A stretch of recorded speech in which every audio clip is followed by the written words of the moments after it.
Hola a todos, bienvenidos al portal del Villegas. Vamos a partir la jornada con el examen de un evento que está ocurriendo fuera de Chile, pero que nos compete a todos. Vuelvo a insistir que hoy en día es más difícil discriminar entre lo nacional y lo internacional. Y es esta conferencia relativa al medio ambiente que se está celebrando. Entiendo que terminan estos días o en los próximos días, pero como ustedes verán ya viene siendo lo mismo cuando termina, porque en realidad nunca empezó.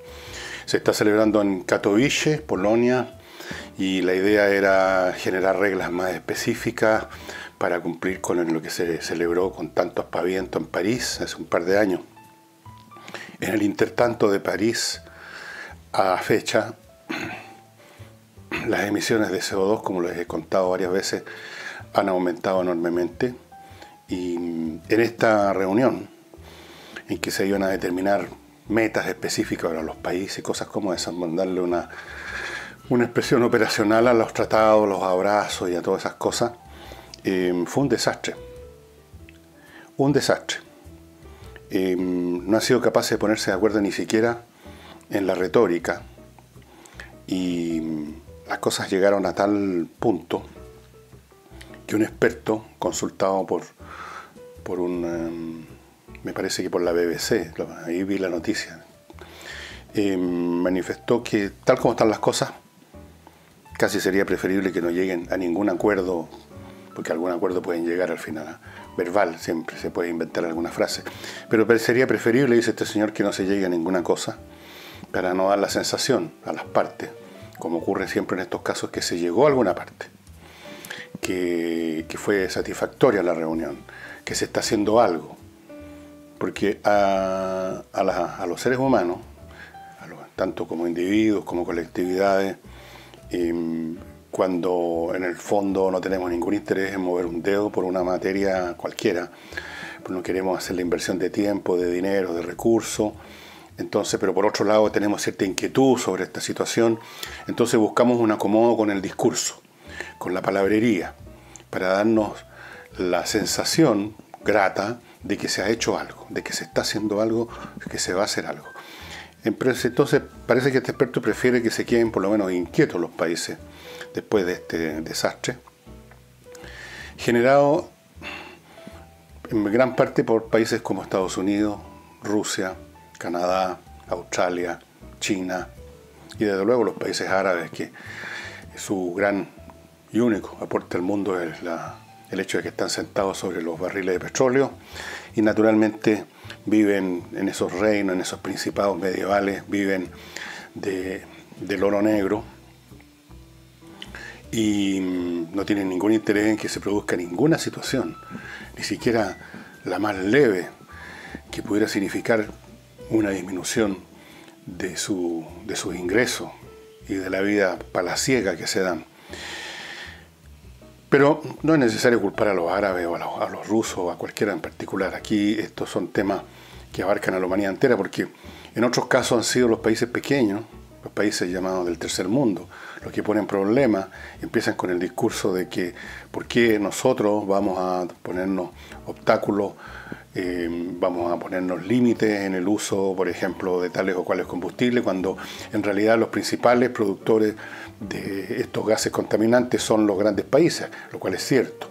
Así que nosotros no tenemos por qué o esperamos que nos paguen. Esa es la otra actitud que ha habido muchas veces. Ok, vamos a firmar esto y vamos a tomar esta medida, pero el mundo desarrollado nos tiene que transferir dinero para compensar. Porque además nosotros somos víctimas de ustedes, hemos sido explotados y así emergen los viejos temas de siempre. Como todos conocemos muy bien que ocurre en Latinoamérica, yo lo vi incluso con la universidad, en los estudios universitarios que se hacían, estaba esta mentalidad realmente infantil de culpar de todos los problemas de la sociedad latinoamericana a los otros, a los demás, al imperialismo norteamericano y antes el imperialismo británico y antes el imperialismo español. Siempre había un culpable externo, nosotros no teníamos ninguna culpa de nada, éramos víctimas. Y de ahí ese famoso libro que tantos jóvenes han leído y han derramado lágrimas de emoción, este libro que se llama Las venas abiertas de América Latina, la víctima, así el crucificado. Entonces ese número lo hacen todos los países chicos. En este caso no alcanzaron a hacerlo porque los países grandes hicieron su número de no querer aceptar este informe hecho por científicos con las palabras que otros querían aceptarlo. Como más estas naciones poderosas querían poner tomamos nota, que no significa nada. Así que aquí tenemos otro ejemplo de lo poco que valen y pesan las resoluciones internacionales en este tema como en todos, lo poco que pesan, por la simple razón de que no existe un organismo internacional capaz de imponer sus determinaciones a los países componentes de cualquier organismo internacional. Y ya ven ustedes, en el caso, por ejemplo, de resoluciones judiciales de La Haya, países que se sienten perjudicados por la resolución simplemente no la acatan.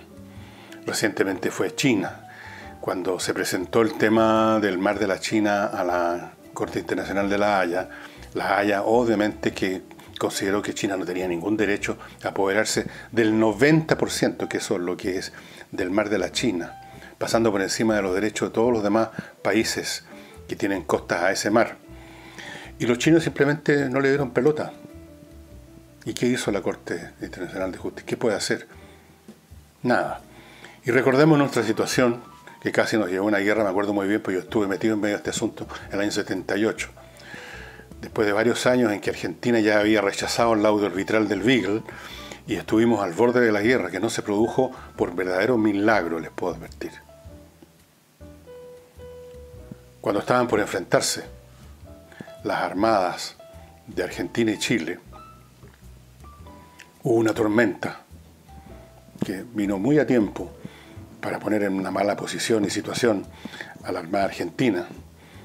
Y eso y otros factores así muy particulares, fuera de la sensación que ellos tenían de que la verdad es que esto no iba a ser para nada un paseo militar como creían algunos tontones del generalato argentino. No se imaginaban, como decíamos en esa época, la chichita con que se iban a curar.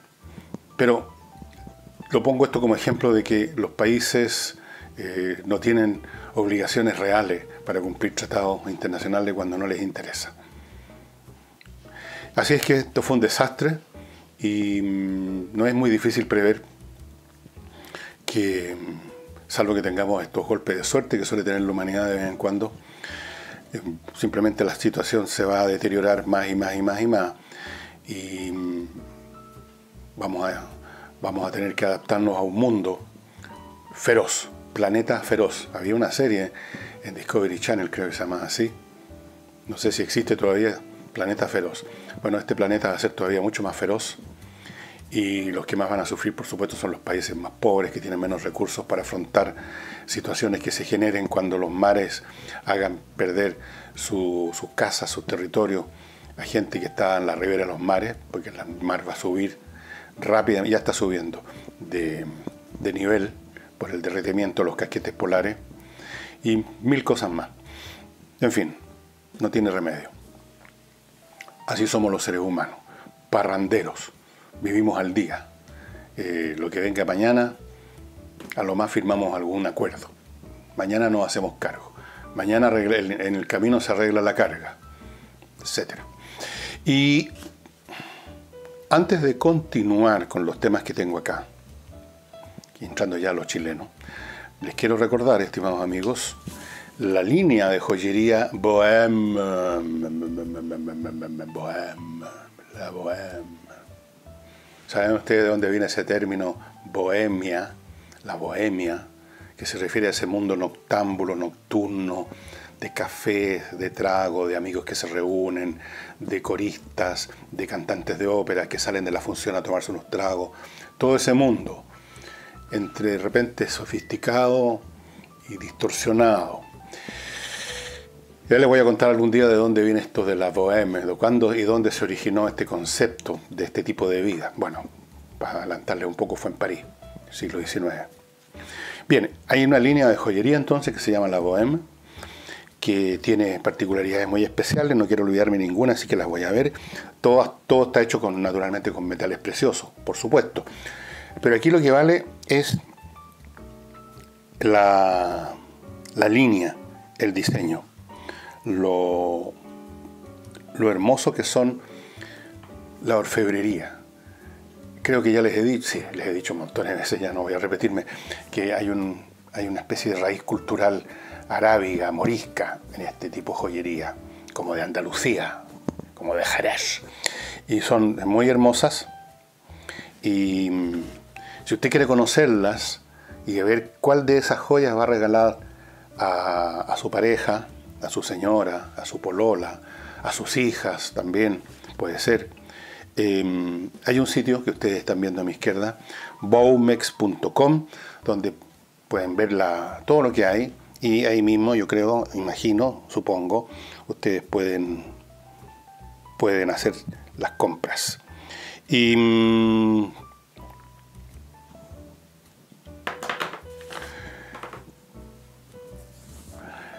se aprobó finalmente el reajuste al sector público, humo blanco, 3,5%, y aceptándose finalmente una indicación que creo que hizo un parlamentario del Frente Amplio, no me acuerdo si fue Boric, creo que fue él, o algún otro, y junto con otro, no se van a subir los sueldos más altos. Es decir, ahora no sé cuál es la definición que tienen de sueldos más altos, a partir de qué límite. Supongo que eso se especificará en su momento. Y se votó favorablemente. ¿Y por qué se votó favorablemente por parte de la oposición? Es una pregunta que uno podría hacerse así con alguna curiosidad. ¿Por qué no hicieron el numerito de decir que es muy poco, que los compañeros del sector público merecen más? Era gratis hacer eso. No sé exactamente por qué. En una de esas les bajó, pues se equivocaron y se acordaron de lo que necesita el país, qué sé yo, de lo que puede hacer el país, en vez de pensar en lo que necesitan ellos, políticamente hablando. O no sé, de repente ocurre, yo no quiero ser tan pesimista ni negativo. Toda persona, todo grupo en un momento dado tiene un arrebato de, qué sé yo, de mirar las cosas con una perspectiva más amplia, de acordarse que existe una cosa que se llama país, de mirar los números, de vez en cuando. No somos sistemáticamente todo el tiempo de una forma o de otra. Así es que se aprobó, me imagino que algunas partes del sector público no lo van a aceptar, por supuesto. Nunca aceptan estas cosas, ellos suponen que son uno de los grupos de trabajadores más productivos del planeta. Y, en fin. Y hay otro tema interesante que es bastante anecdótico, si ustedes quieren, pero hoy en día las anécdotas y estas situaciones particulares sirven como reflejo de cuestiones mayores, de los climas mentales, culturales que están imperando en nuestro país. El diputado Urrutia, de la UDI, cuando estaba esta interpelación de la señora Emilia, ¿cuánto es? Emilia, no quiero equivocarme porque se equivoca uno en una letra y le cae encima Nullado, le cae encima a uno, digamos, la plaga. El diputado, mientras estaba la señora Nullado haciendo las preguntas, o antes de eso, cuando la señora Nullado, antes de iniciar su interpelación, hizo una breve preludio en el idioma nativo mapuche, que se llama, y también voy a leerlo cuidadosamente para no equivocarme, Mapudungun, me parece que así se llama. Entonces el diputado Urrutia hizo un comentario en voz alta y dijo que le pusieran subtítulos a eso, y alguna cosa así. Y entonces obviamente que se produjo un escándalo. Esa broma o ese comentario de Urrutia fue visto terriblemente, y un genio del Partido Socialista, don Marcos Ilavaca, inmediatamente lo está interpelando a Urrutia para que vaya a la Comisión de Ética una vez más, porque ha ido varias veces, y lo acusa en general, a raíz de esto y quizás de otras cuestiones, de actitudes racistas, homofóbicas. Yo me acuerdo que hay una lista bastante larga, que se ríe del dolor ajeno. ¿No les parece un poquito exagerado esta actitud del señor del genio y la vaca?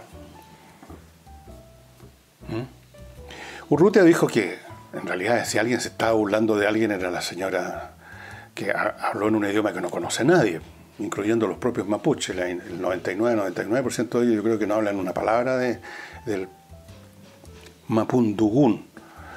Entonces, ¿a qué venía eso? O sea, cuando uno habla con otros, especialmente en un lugar público, lo primero es que cuidarse de que a uno lo entiendan, de usar el lenguaje lo más claro posible. Entonces es como que yo fuera a dar una charla como las que daba antes. Por supuesto ahora ya no, porque estoy leproso, como ustedes saben, y nadie se interesa en mis charlas. Hubiera llegado a dar una charla en latín o en francés. Me habrían dicho, este tipo es un imbécil, porque tiene que darla en castellano. Bueno, aquí la señora quiso hacer un punto, digamos, relativo a la cultura mapuche y hizo unas palabras, cosa que no tiene mayor importancia de todas maneras, que lo hiciera o no lo hiciera. Pero Urrutia no pudo contenerse a hacer este comentario, de que pusieran subtítulos, y lo están acusando todo eso. Dice que está faltando respeto, dijo Ilavaca, porque no terminó todavía toda su hilera de acusaciones. Que le está faltando el respeto a la Cámara y a todo Chile. Perdón, todos ustedes que son chilenos como yo, ¿se sienten que les faltaron el respeto por este comentario? Yo lo encuentro divertido. Y viene a cuento además, pues resulta que en una interpelación en la Cámara lo que uno espera es que todo se diga en el lenguaje que todos entendemos, ¿no? Y se sumaron otros y van a arrastrar a la Cámara, al Comité de Ética, que nunca tiene que meterse, que nunca se mete a propósito de ética en asuntos relacionados con plata, beneficios, viáticos, etc. Entonces, he aquí más un ejemplo más de un fenómeno que conozco muy bien, la horda linchadora. Todos los picados, todos los pedantes, todos los que tienen una cuenta por cobrar, todos los que quieren hacerse un numerito gratis, porque no cuesta nada, todos los relamidos y los oportunistas encontraron una ocasión para colgar a Urrutia, para colgar al que sea, en otros casos otra persona.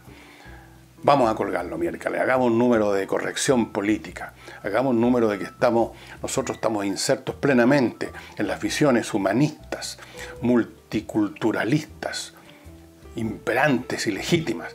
Así que colguemos a Urrutia por hacer ese comentario de los subtítulos. Yo lo encuentro bien penca, para serles claro, estas actitudes, las hordas linchadoras en general son un fenómeno muy penca. Un montón de gente dándose un gustito, en patota, ya arrastrando a alguien al árbol para colgarlo, arrastrándolo a un comité de ética, arrastrándolo a un banquillo de acusado, arrastrándolo a la horca, al patíbulo. ¡Qué rico!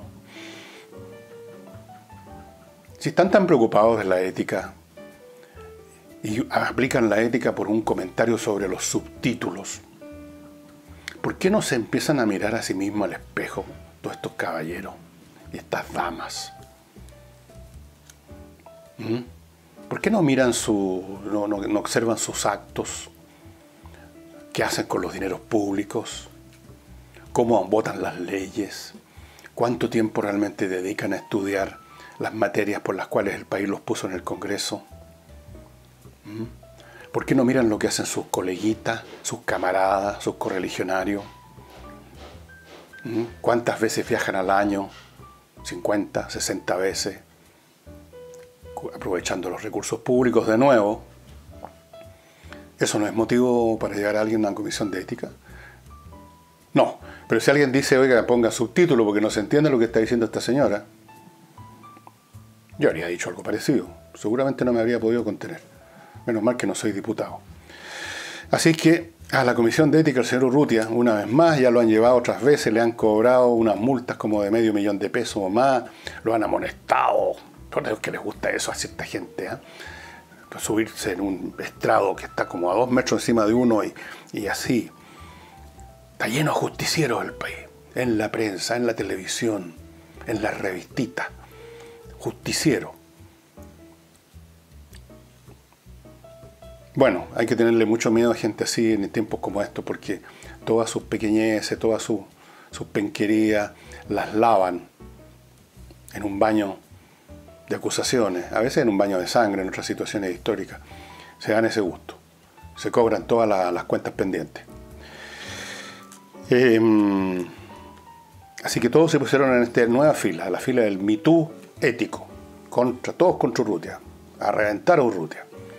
Porque dijo, pónganle subtítulo a lo que está diciendo la señora Nullado.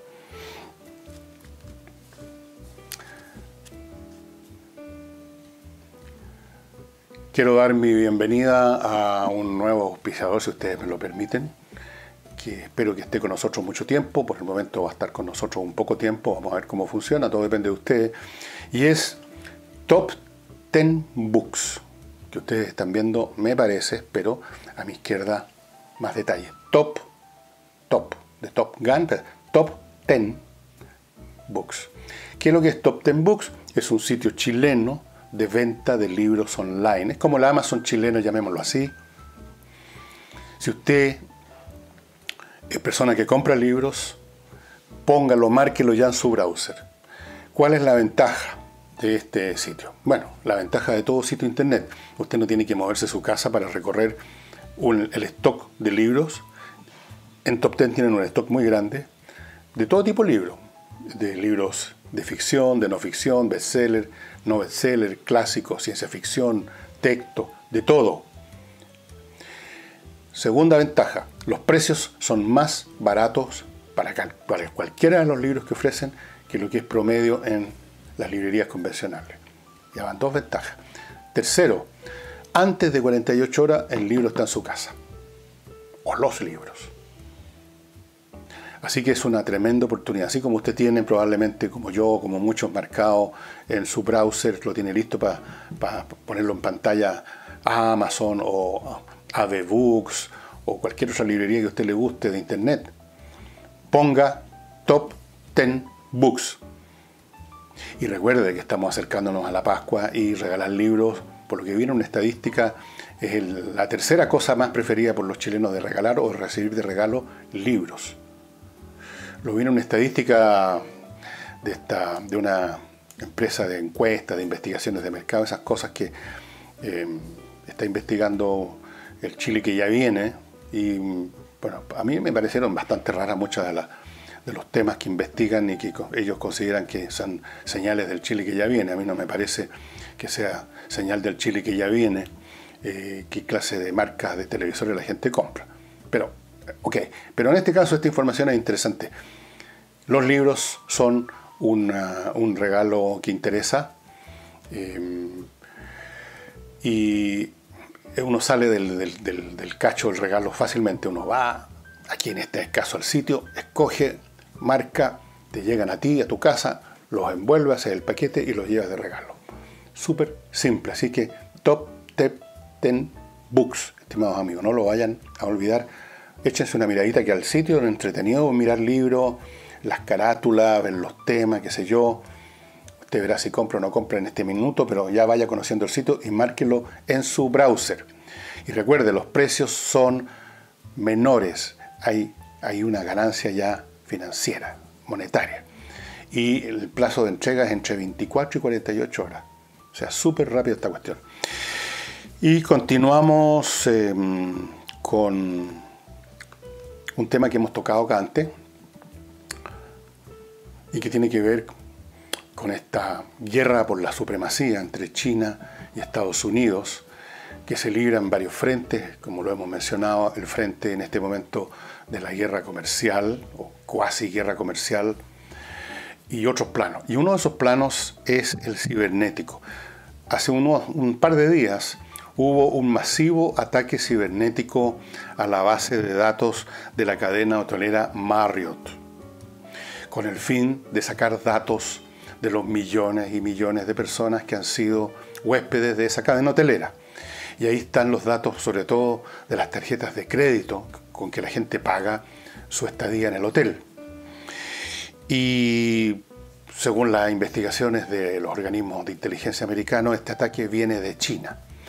Y no es que venga de un hacker que vive en China. En China hay un ministerio, un edificio especial, donde tienen, como en una fábrica así en línea, a docenas o cientos de hackers trabajando para el gobierno chino.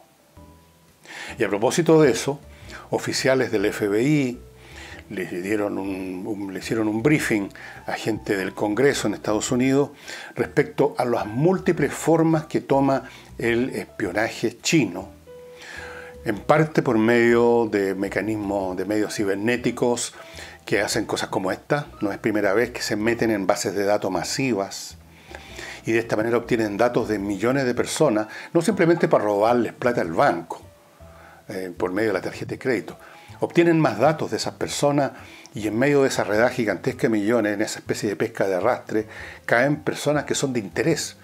Puede haber un funcionario del Estado, puede haber un alto oficial de la CIA, puede haber un congresal, puede haber un alto ejecutivo de una empresa, puede haber un científico de la NASA. Y de ahí una cosa lleva a la otra y sacan información.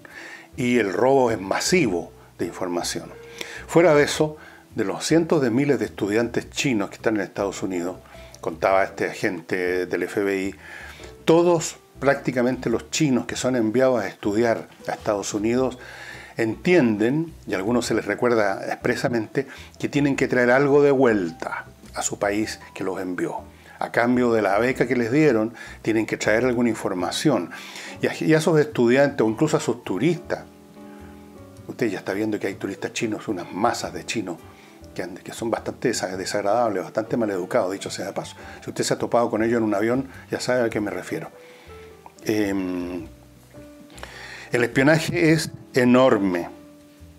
Se meten, o los ataques informáticos también, se meten en todas partes, se meten en las industrias, se meten en los organismos de gobierno, roban datos de personas, tienen gente robando.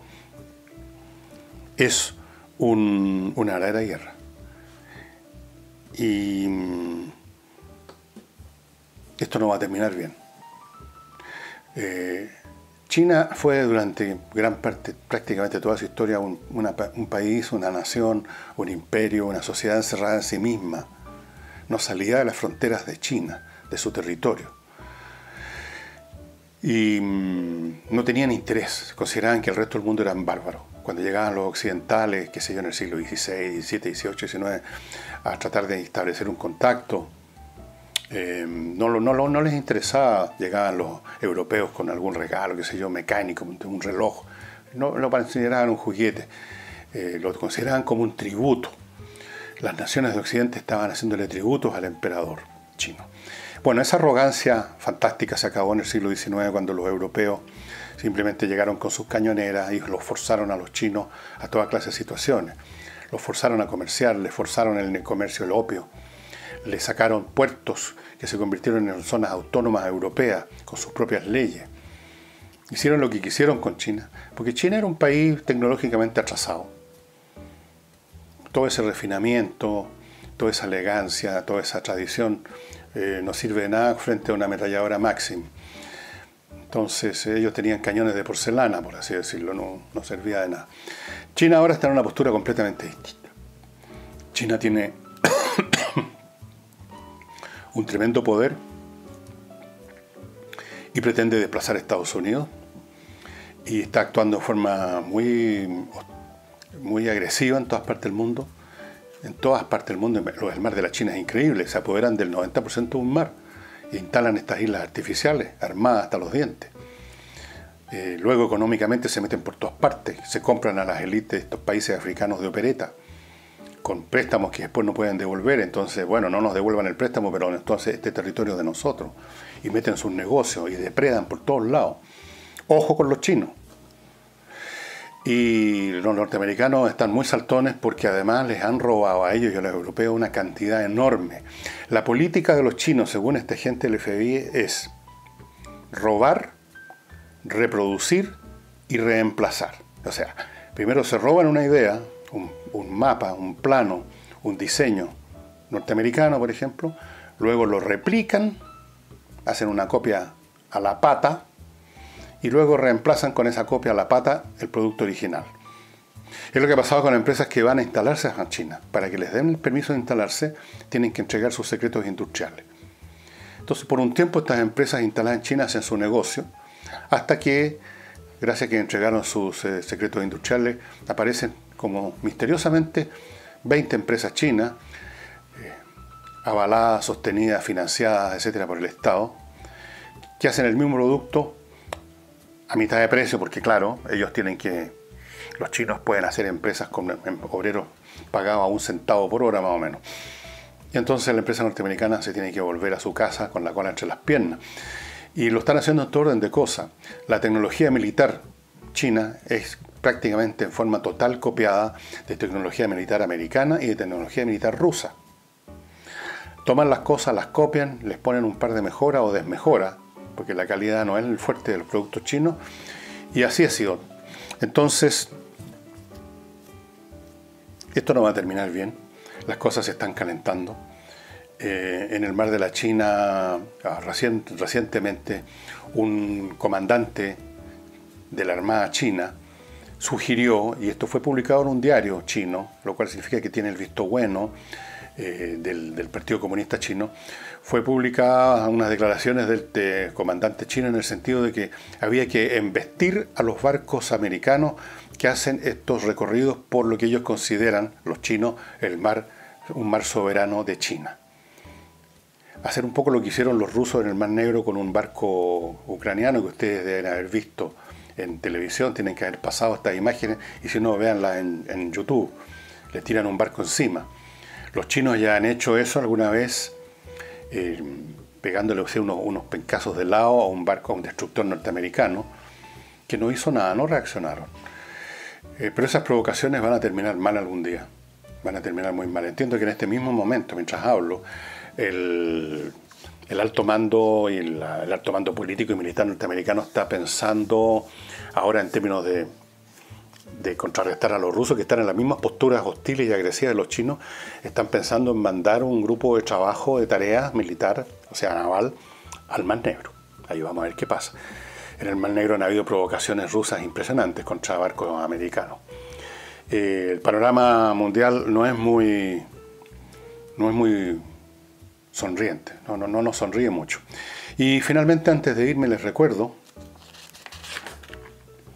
que este programa lo pueden ver de nuevo si quieren, si se les perdió algo, en el canal 31 del cable de GTD, Banquehue y Telefónica del Sur. Y les recuerdo además que llegó la hora, estimados amigos, de tener su propio clima con Climo, la empresa tecnológica chilena premiada internacionalmente que les permite tener su propio clima. Yo lo sé porque tengo 2 de estos aparatos en mi casa y cambia completamente la vida. En invierno ando tal como estoy vestido ahora acá dentro de mi casa, ni un ruido, ni un olor, ni una necesidad de abrir ventanas, silenciosamente la casa a la temperatura que yo quiero. Y en verano, ¿para qué les digo? Yo no sé los calores, no tengo idea, salvo cuando salgo a la calle, que lo hago lo menos posible. Si puedo evitarlo, no salgo de mi casa. Exquisito, no hay ruidos, electricidad nada más. El aparato funciona a la perfección, lo puedo controlar a distancia, de una pieza a otra en mi casa o de afuera de mi casa si quisiera. Tengo un control total del clima y no tengo que gastar más que una renta mensual, inferior a la que pago de todas maneras por la internet, por ejemplo. Ustedes están viendo ahí, 25.990 por equipo al mes. Hagan la cuenta cuánto le cuesta en invierno comprar estos combustibles que lo llenan además de malos olores y de gases de CO2 o peor todavía monóxido de carbono, y saquen la cuenta y es mucho más conveniente. Póngase en la fila ya, póngase en contacto con miclimo.com y hágase parte de este selecto grupo de chilenos que tenemos nuestro propio clima a nuestra pinta. Y ¿qué más les puedo contar? Creo que he tratado todos los temas que seleccioné. Solamente me queda por mencionarles que la señora May, la primera ministra del Reino Unido, se salvó de un voto de censura, un voto de desconfianza que tenían que dar los parlamentarios de su sector, por supuesto, los conservadores, los Tories, que habría podido significar que no tenían confianza en ella y su renuncia como líder del partido y eventualmente se renuncia como primera ministro y todo lo que iba a significar eso, nuevas elecciones, más despelote.